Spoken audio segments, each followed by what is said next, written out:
Timu ya Simba Sports Club zidi ya KMC, mechi yao itakuwa sio ngumu sana, kwa sababu Simba sasa hivi wanaonekana kidogo wanaweza kujipata pata. Mengizo mapya yameonekana kwamba na impact ndani ya timu ya Simba, lakini KMC imeonekana haina mfululizo mzuri ndani ya ligi kuu na matokeo kwa ujumla. Na ukiangalia Simba tayari mnyama ambaye ameshajeruhiwa tayari, amepata majeraha, kwa hiyo anataka kufanya vizuri kwenye ligi kuu, kwa sababu kwenye michuano ya Champions League ameshapoteza, ameshatoka, lakini pia kwenye Kombe la Mapinduzi napo amefanya vibaya pia, aliweza kutolewa katika hatua ya nusu finali.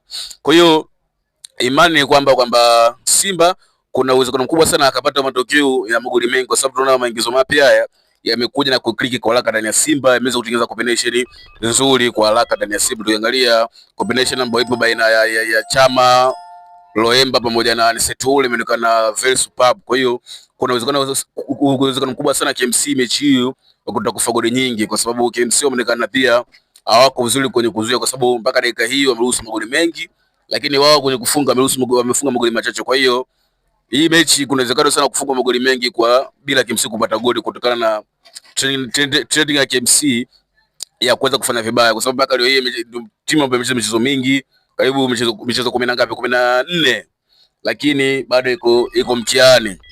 Kwa hiyo mimi na imani kwamba kwa kesho Simba ana asilimia kubwa sana kupata matokeo, na pia KMC itakuwa ni timu ya pili kiwanjani zaidi ya Simba. Kwa hiyo imani kubwa, na pia tabia ya KMC kuto kukaba sana, kuweka low block, hiyo ndio itapelekea KMC kuweza kufunga, kwa sababu tukiona hata Mashujaa ambaye alikuwa anaweka low block alifunga goli mbili. Sasa yeye ambaye anapenda kushindana na timu kubwa, ina maana inawezekana kesho kukutana na zakma ya magoli, na kesho ndipo kutapofanya wachezaji wengi kuibuka na kurejesha matumaini ya Simba. Kesho ndio mechi ambayo mashabiki wa Simba wataletoa imani na timu yao, japokuwa hivi karibuni timu ya Simba imekuwa inafanya vibaya katika mchuano wa kimataifa na baadhi ya mechi ndani ya ligi kuu.